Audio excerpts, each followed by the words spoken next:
Betapa kami mengagumi Engkau, sebab Engkaulah besar, Allah kami yang ajaib melalui Yesus Kristus. Kami mau bersyukur Tuhan jikalau pada siang sore hari ini Tuhan kami boleh datang lagi di dalam hadirat-Mu Tuhan untuk boleh kami bersama-sama bersahati di dalam doa. Kami tahu Tuhan di saat kami berdoa, saat kami berseru kepada Engkau, Engkau mendengarkan doa-doa kami. Engkau mendengarkan seruan kami. Engkau mendengarkan keluhan. Engkau mendengarkan hati kami Tuhan di dalam doa-doa kami ya Bapa. Biarlah semua segala kemuliaan hanya bagi nama-Mu dan nama-Mu Tuhan yang dibesarkan. Nama-Mu Tuhan yang diagungkan.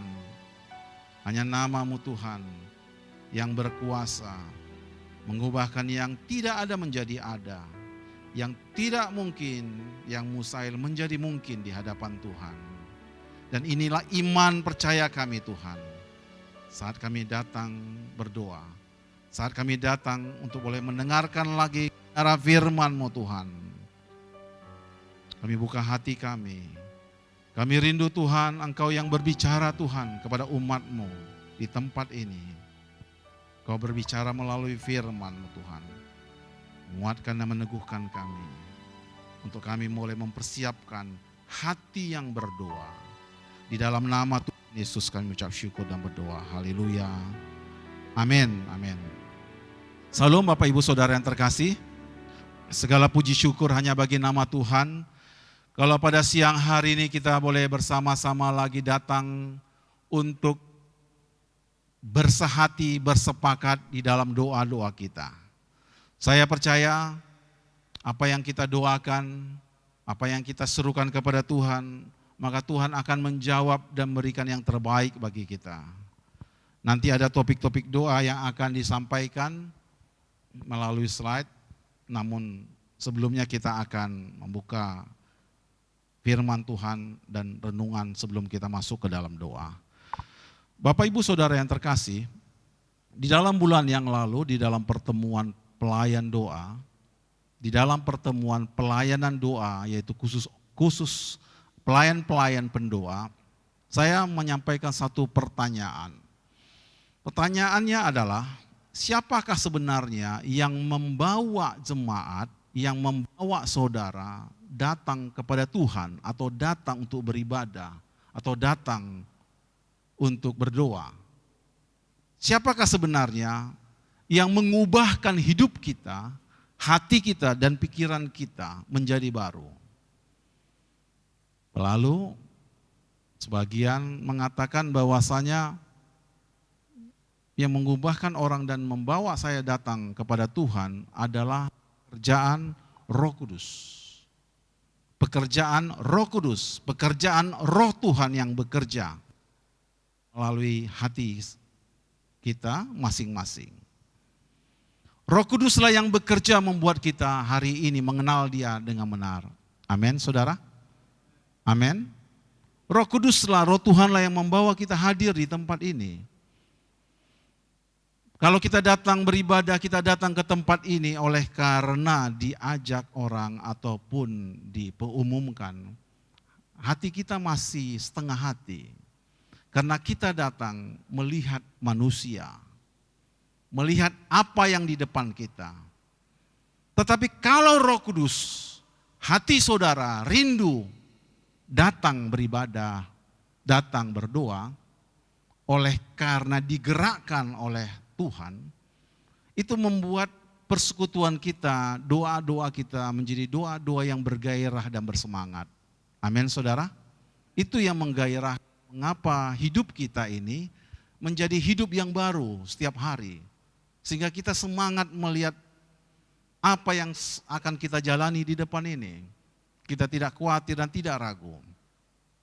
Oleh karena Roh Kudus yang membawa kita, bahkan Ia mengubahkan dan membuat orang bertobat, sehingga di dalam Efesus 6 dikatakan bahwasanya peperangan kita bukan melawan darah dan daging. Peperangan kita bukan melawan darah dan daging, tetapi peperangan kita adalah untuk melawan penghulu-penghulu di udara, melawan roh-roh jahat di udara yang membuat orang-orang jauh daripada Tuhan. Jadi peperangan kita bukan melawan darah dan daging.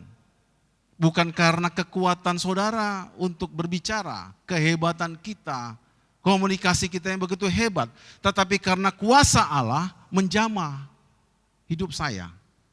Menjamah saudara-saudara di tempat ini. Menjamah setiap jiwa-jiwa untuk mau datang kepada Tuhan.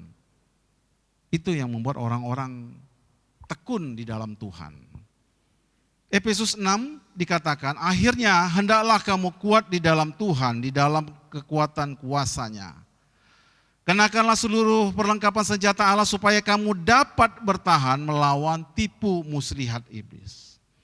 Karena perjuangan kita bukanlah melawan darah dan daging, tetapi melawan pemerintah-pemerintah, melawan penguasa-penguasa, melawan penghulu-penghulu dunia yang gelap ini, melawan roh-roh jahat di udara. Kita berdoa karena ada yang mau kita perjuangkan, ada yang harus kita lakukan. Kita berdoa bukan hanya sekedar untuk berdoa, tapi memang ada sesuatu yang harus kita kalahkan. Di dalam awan-awan ini, di dalam kegelapan dunia ini. Karena dunia ini atau si jahat berusaha menggelapkan hati orang, menggelapkan mata setiap orang, sehingga mereka tidak bisa melihat pengharapan yang lebih besar. Itu adalah tugas kita untuk kita sama-sama berdoa, untuk mengalahkan tipu daya si jahat. Dan orang-orang meninggalkan Tuhan karena hatinya telah gelap. Hatinya, matanya telah ditutup sehingga mereka tidak bisa melihat kuasa Tuhan yang bekerja atas hidup mereka. Jadi hari ini, mengapa orang-orang datang kepada Tuhan? Oleh karena kuasa Tuhan yang menjamah hatinya. Ini juga yang akan menjadi doa kita nanti. Supaya setiap ibadah-ibadah kita bisa bertambah-tambah orang rindu dan haus untuk memuji dan menyembah Tuhan. Amin, saudara. Dalam setiap doa-doa kita, persekutuan doa ataupun doa puasa doa jemaat yang melayani, banyak orang yang datang untuk berdoa. Sehingga melalui doa-doa itu akan membukakan mata hati setiap orang-orang yang kita beritakan Injil Tuhan. Setiap kita, baik di keluarga kita, maupun di kantor kita, ataupun dimanapun kita berada, ketika kita menyatakan kasih Tuhan dan anugerah Tuhan, maka orang-orang yang mendengarnya terbuka hatinya. Bahkan saat saudara-saudara mengajak orang-orang di persekutuan saudara, di pelayanan TNG, ataupun di pelayanan yang lainnya, maka hati mereka terbuka dan kegelapan dari kehidupan mereka disingkirkan oleh karena kuasa Tuhan. Jadi yang membawa orang-orang datang kepada Tuhan adalah oleh karena kuasa Tuhan, roh Tuhan. Saulus yang menjadi Paulus juga dimenangkan Tuhan karena Tuhan yang langsung berbicara di dalam hidupnya. Paulus dijamah Tuhan dan dia langsung suara Tuhan yang berbicara. Saulus, Saulus, mengapa engkau menganiaya aku? Tuhan yang langsung berbicara. Biarlah Tuhan yang langsung berbicara kepada kita semua. Amin. Tuhan langsung berbicara kepada orang-orang yang mau kita doakan. Tuhan juga bisa memakai saudara-saudara dan saya untuk menyatakan kasih dan kebaikan Tuhan. Peperangan kita bukan melawan darah dan daging, tapi penguasa-penguasa di udara. Lalu kita lihat di dalam Keluaran, di dalam Ulangan, Bapak Ibu Saudara yang terkasih, bagaimana hukum perang pada masa-masa dulu. Sehingga di masa perjanjian baru kita bisa melihat bagaimana Paulus di dalam firman-Nya menyampaikan peperangan-peperangan rohani. Sebelum kita melihat peperangan rohani di udara yang tidak nampak, kita akan belajar lebih dahulu bagaimana sebenarnya perang yang sesungguhnya yang terjadi pada masa-masa nabi-nabi pada masa Musa dan pada masa Abraham, Ishak dan Yakub. Mari kita lihat di dalam Ulangan 20. Kisah ini menyatakan hukum perang. Hukum perang ini adalah hukum yang sudah terjadi, bahkan sekarang pun perang itu sedang ada.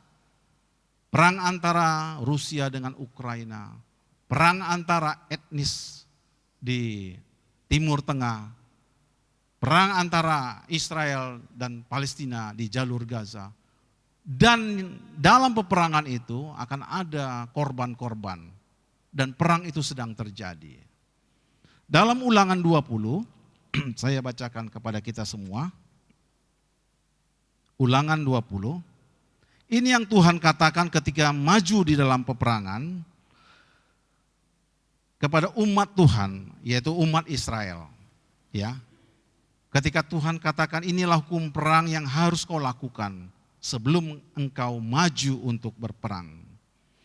Ulangan 20 dikatakan begini, apabila engkau keluar berperang melawan musuhmu dan engkau melihat kuda dan kereta, yakni tentara yang lebih banyak daripadamu, maka janganlah engkau takut kepadanya, sebab Tuhan Allahmu yang telah menuntun engkau keluar dari tanah Mesir menyertai engkau. Apabila engkau keluar untuk berperang, datang ke tempat ini untuk berdoa. Lalu ketika engkau keluar berperang, engkau melihat tentara yang ribuan, kereta dan semua bala tentara musuh di depan itu. Kalau engkau lihat itu dan begitu banyaknya laskar mereka, Tuhan katakan, janganlah kamu takut. Walau engkau lihat di depanmu ada begitu banyak pergumulan, begitu banyak masalah, orang-orang begitu ingin menyerang kita, Tuhan katakan, janganlah kamu takut. Takut oleh karena iman yang lemah, takut oleh karena dia tidak bisa melihat Allah yang begitu besar. Mengapa orang-orang takut? Orang-orang takut melihat tentara yang besar, takut melihat bala tentara musuh. Padahal umat Tuhan ini sudah melihat bagaimana Mesir dan tentara-tentaranya tenggelam di Laut Teberau ketika mereka menyeberang Mesir ke seberang. Bapak Ibu Saudara yang terkasih, di dalam kita berdoa, Tuhan ingatkan, jangan kita menjadi takut terhadap apapun yang kita doakan, walaupun nampaknya itu mustahil bagi kita. Amin, saudara? Amin? Mustahil kita berdoa, enggak mungkin itu bertobat dia itu. Kadang-kadang pandangan kita seperti itu. Mustahil gimana? Udah bolak-balik disuruh ibadah ketiga. Udah berbulan-bulan orangnya hanya segitu-segitu aja. Mau didoakan lagi, enggak datangnya orang itu. Bapak Ibu Saudara yang terkasih, saat kita berdoa jangan takut. Jangan takut walaupun kita lihat dengan mata kita begitu besar tentara itu, bagaimana aku bisa mengalahkan mereka. Allah katakan kepada bangsa Israel, walaupun banyak itu, walaupun banyak pedangnya, walaupun banyak tentaranya, banyak kudanya, jangan takut. Amin. Amin. Jangan takut, Tuhan katakan. Sebab akulah Tuhan yang telah membawa engkau keluar dari tanah Mesir, tanah perbudakan. Aku yang telah mengeluarkan kau dengan kuasaku. Tuhan ingatkan lagi, jangan takut terhadap musuh-musuh ataupun hal-hal yang kita lihat di depan. Masalah yang akan datang, masalahku begitu besar. Orang-orang ini payah diatur. Kemudian jemaat ini, kemudian orang-orang sana sudah enak hidupnya. Payah lagi mereka untuk diajak-ajak. Saudara jangan takut.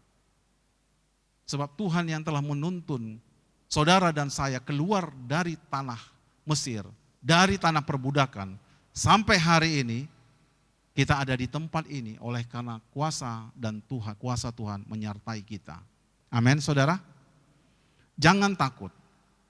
Saat kita nanti berdoa, jangan ada yang takut. Walaupun pikiran kita mengatakan, mungkin gak ini ya? Bisa gak ini berubah? Bisa gak ini terjadi? Tuhan bilang jangan takut, aku kan sudah selamatkan engkau. Hari ini saudara sudah diselamatkan oleh Tuhan. Dan pekerjaan Tuhan ini terjadi nyata atas hidup saudara dan saya. Dan kalau kita melihat kesaksian kita masing-masing luar biasa. Dan kesaksian itu saksikanlah di persekutuan-persekutuan atau di komunitas. Kalau saya nanti menyaksikan di sini bisa sampai setengah jam atau lebih. Yang pertama jangan takut. Yang kedua, ayat yang kedua. Kita baca sama-sama ya. Ayat kedua, 1, 2, 3, ya. Apabila kamu menghadapi pertempuran, maka seorang imam harus tampil ke depan dan berbicara kepada rakyatnya. Kalau kita mau menghadapi pertempuran, harus ada yang berbicara dan berani tampil di depan untuk menyampaikan firman, menyampaikan Allah itu berkuasa. Saudara, kalau kita mau bertempur, harus ada yang berani tampil. Saudara nggak bisa hanya datang bertempur lalu saudara hanya diam-diam saja. Harus berani tampil. Harus berani untuk berdiri di hadapan Tuhan, di hadapan jemaat. Harus berani. Dalam pertemuan Bapak Sion kemarin saya menyampaikan kepada bapak-bapak, bapak-bapak, engkau adalah pemimpin teladan dan engkau adalah kepala atas keluarga. Kepala atas jemaat, engkau harus tampil memimpin keluargamu. Harus memimpin menjadi teladan dimanapun kau berada. Harus berani tampil menyatakan kebenaran dan firman Allah. Begitu juga dengan pelayan-pelayan di tempat ini yang melayani dan mengkoordinir pelayanan-pelayanan. Kalau kita masuk ke dalam doa, masuk ke dalam satu pelayanan, kamu harus tampil berdiri sebagai imam dan berbicara kepada keluargamu, berbicara dalam komunitasmu, berbicara kepada orang-orang sekitarmu, dan berani untuk tampil. Amin, saudara. Berani untuk tampil. Dengan ayat yang ketiga. Dengan berkata kepada mereka, dengarlah hai orang Israel, kamu sekarang menghadapi pertempuran melawan musuhmu. Janganlah lemah hatimu, janganlah takut, janganlah gentar, dan janganlah gemetar karena mereka. Apa yang harus saudara katakan sebagai imam kalau saudara berdiri? Baik di keluarga saudara, saudara tampil sebagai pemimpin di persekutuan-persekutuan, di sekolah-sekolah, atau di komunitas saudara. Saat saudara tampil dan berbicara, saudara haruslah menguatkan dan meneguhkan orang-orang di sekitar saudara, meneguhkan umat Tuhan. Amin, saudara? Amin. Saudara harus menguatkan dan berkata, jangan takut menghadapi, melawan musuhmu. Jangan takut kamu menghadapi musuhmu, menghadapi pergumulan yang kau hadapi. Begitu juga kalau kita melayani kepada orang lain, jangan takut. Jangan gentar, jangan lemah hatimu. Kita harus menguatkan satu dengan yang lainnya. Di dalam doa-doa ini kita juga harus saling menguatkan. Amin, saudara. Amin. Tanamkan dalam hati saudara, dalam pikiran saudara, aku tidak lemah. Aku menjadi orang-orang yang kuat. Aku tidak gentar sekalipun menghadapi musuh di depanku. Aku tidak akan menjadi lemah. Saya datang berdoa di tempat ini supaya aku mendapatkan kekuatan. Amin. Saya datang berdoa di tempat ini, aku mendapatkan keberanian yang daripada Tuhan.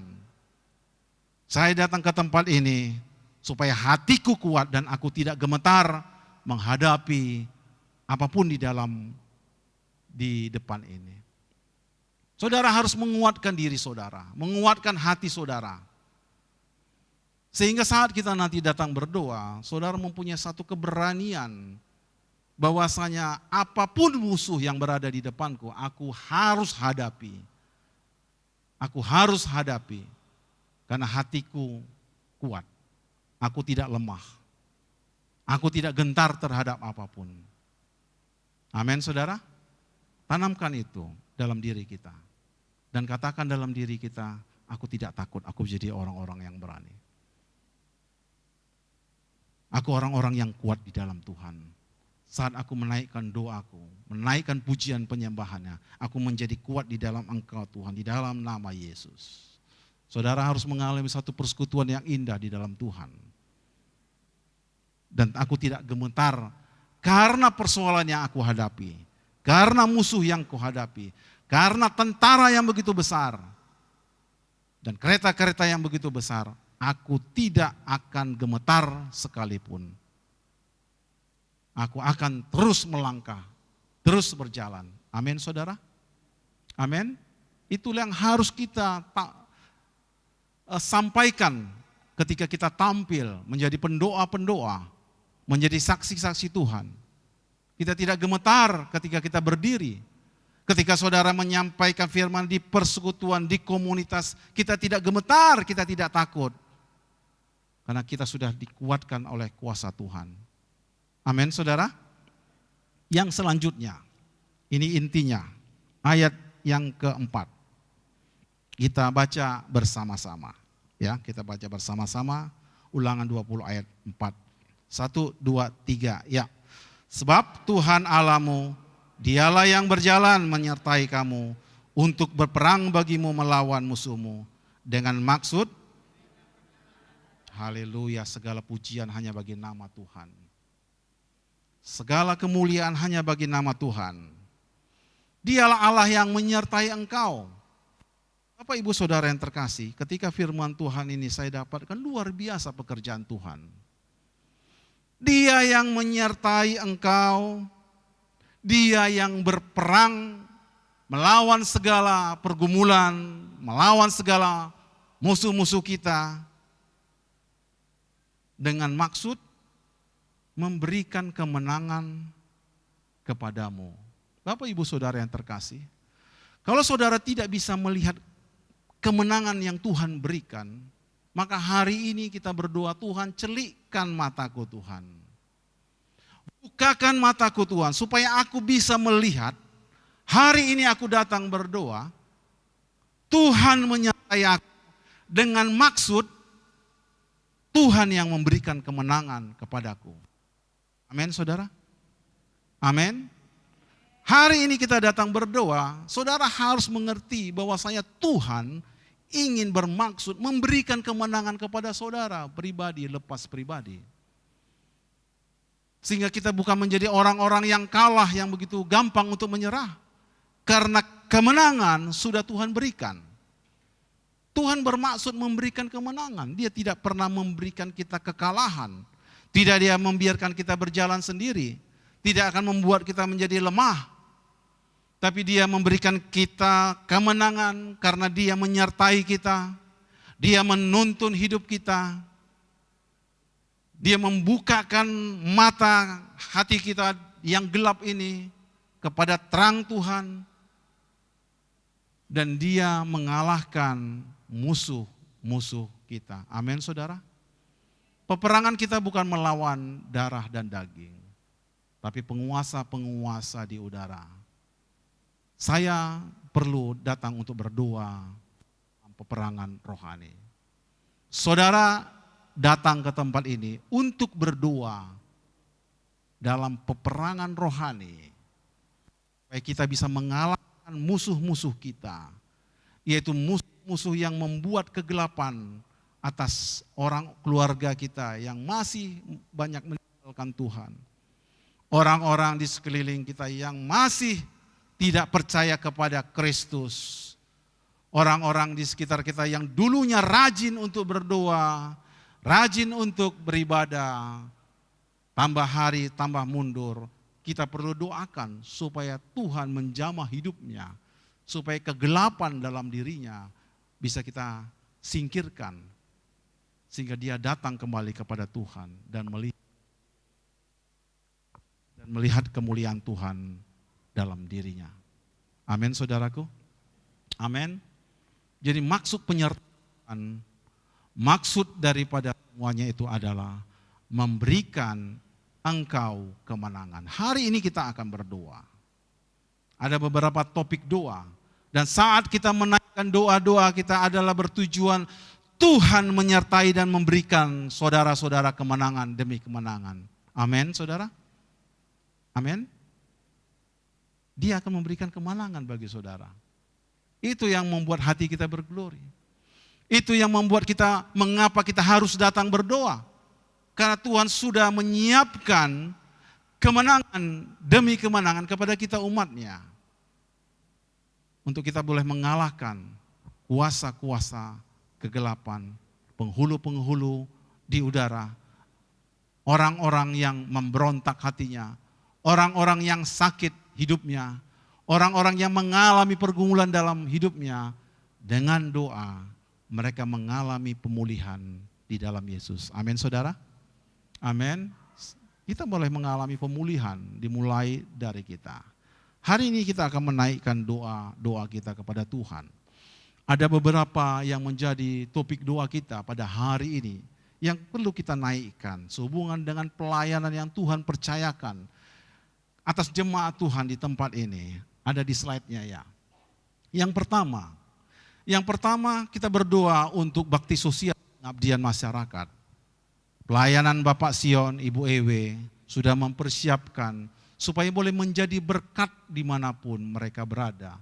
Bapak Sion, Ibu Ewe akan mengadakan pengabdian berupa itu pengobatan gratis, kemudian juga konseling, memberikan makanan kepada anak-anak yang akan dilakukan di daerah Tenayan. Ya, panitia sudah mempersiapkan semuanya, telah bekerja dengan telaten, dengan tekun. Kita perlu naikkan di dalam doa kita. Acara ini akan diselenggarakan di tanggal 19 April, di hari Sabtu, tanggal 19 dalam merayakan rangka Paskah. Kita doakan orang-orang di sekitar sana, ada 150 orang yang akan datang.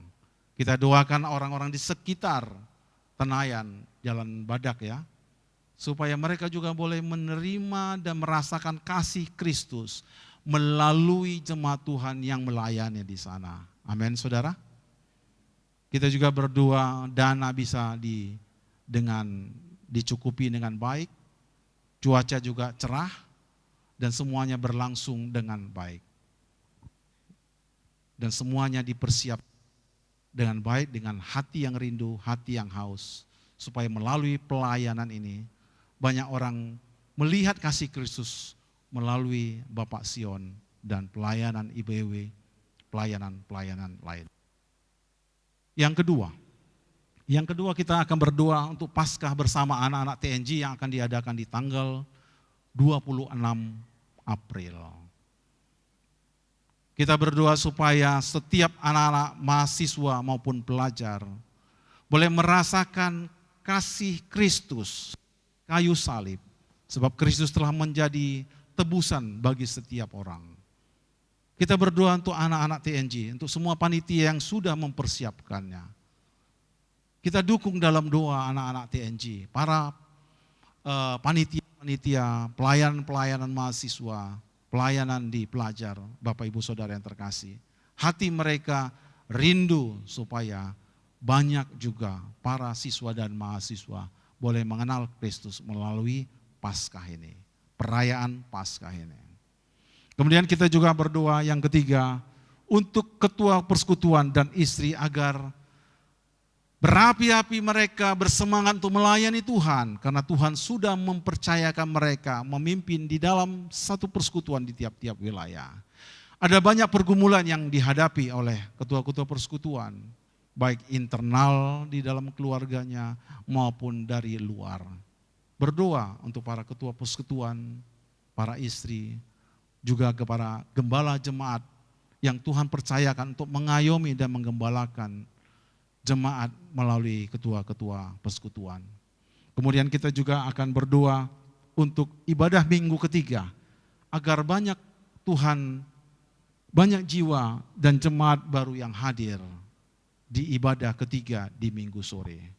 Ini sudah beberapa kali bahkan dalam pertemuan para doa jemaat yang melayani juga sudah disampaikan oleh pastor.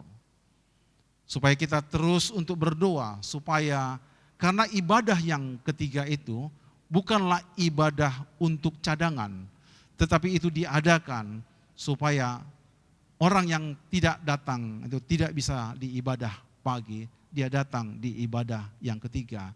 Ataupun mereka yang rindu untuk beribadah, walaupun mereka sudah beribadah di ibadah pagi, tapi hatinya haus, hatinya rindu mau datang kepada Tuhan, dia datang di ibadah sore, di ibadah tiga. Dan orang-orang yang datang beribadah ketiga, saudara, harus betul-betul kita bawa dalam doa, karena Roh Kuduslah yang menjamah hatinya. Kalau saudara tidak kuat di dalam doa, maka dunia ini yang akan menyeret orang-orang dalam glamornya dunia ini. Kita berdoa supaya Roh Kudus menjamah setiap jemaat Tuhan, supaya mereka hatinya rindu untuk datang beribadah kepada Tuhan, terutama sekali dalam ibadah yang ketiga. Kemudian selanjutnya kita juga berdoa untuk kegerakan pemuda GKKD yang hari-hari ini sudah mulai bangkit untuk mempersiapkan diri untuk para pemuda jemaat Tuhan di tempat ini. Kemudian selanjutnya kita berdoa untuk bangsa Indonesia. Kita berdoa untuk para pemimpin bangsa Indonesia yang sekarang ini sedang menghadapi krisis, baik krisis ekonomi dalam perang dagang maupun dalam krisis ekonomi untuk mereka bisa mengatasi perang dagang, kemudian PHK pada masa-masa sekarang ini. Dan saudara yang terkasih, Riau adalah provinsi yang kedua yang paling banyak mem-PHK tenaga kerja di Indonesia. Riau yang kedua. Jadi kalau saudara lihat, sudah banyak ratusan ribuan yang di PHK. Kemarin saya ngobrol sama anggota saya, Pak, 2 minggu yang lalu ada satu pabrik kelapa sawit ditutup. Ratusan orang di PHK. Kemudian beberapa perusahaan yang lain juga di PHK. Bapak Ibu Saudara yang terkasih, kita perlu berdoa supaya setiap pengusaha-pengusaha, industri-industri bisa jalan, supaya tidak ada lagi yang di PHK. Karena kalau di PHK akan membuat kesenjangan, membuat ada banyak kriminal, penipuan, dan yang lain-lainnya. Oleh sebab itu kita berdoa untuk pemerintahan Provinsi Riau, untuk Pekanbaru juga, pemimpin bangsa ini, sehingga mereka diberikan hikmat kepada Tuhan. Dari Tuhan bagaimana caranya mengatasi konflik-konflik, persaingan dagang, krisis-krisis ekonomi sekarang ini. Supaya masyarakat Indonesia, masyarakat Riau dan Pekanbaru ini memperoleh pekerjaan yang baik, sehingga mereka bisa menghidupin keluarga mereka dan sejahtera hidup mereka. Amin, saudaraku. Ada lagi? Oke, yang ketujuh, berdoa juga untuk kebangkitan Bapak Sion, agar mereka mempunyai semangat yang berapi-api melayani Tuhan. Bapak Sion sebagai imam, pemimpin, dan kepala keluarga, dan juga kepada jemaat. Kita terus berdoa untuk Bapak Sion, untuk pengurus-pengurusnya, untuk Ibu Ewe dan pengurus-pengurusnya, TNG dan semua komunitasnya. Supaya bangkitlah Bapak-Bapak Sion ini. Amin. Amin. Walaupun sedikit orang yang datang, tidak membuat gentar, tidak membuat gemetar, karena Tuhan menyertai dan maksud Tuhan adalah memberikan kemenangan. Kalau kita yakin dengan ini, setiap langkah kita adalah langkah yang menang. Amin, saudara. Setiap doa kita adalah doa yang menang. Kalau kita percaya akan firman Tuhan ini, mari siapkan hati kita untuk kita bersama-sama menaikkan doa kita sesuai dengan topik-topik doa yang sudah disampaikan tadi. Kalau ada juga nanti yang tergerak untuk topik yang lainnya, silahkan untuk bisa ditambahin atau didoakan bersama-sama. Mari kita siapkan hati kita kepada Tuhan untuk kita masuk ke dalam doa kita yang kita mulai dengan penyembahan kepada Tuhan. Hari ini kita siapkan hati kita dan kita katakan, Tuhan, aku tidak takut. Aku tidak gemetar. Aku tidak gentar saat aku berdoa. Karena aku percaya kuasa-Mu Tuhan ada di dalam hatiku.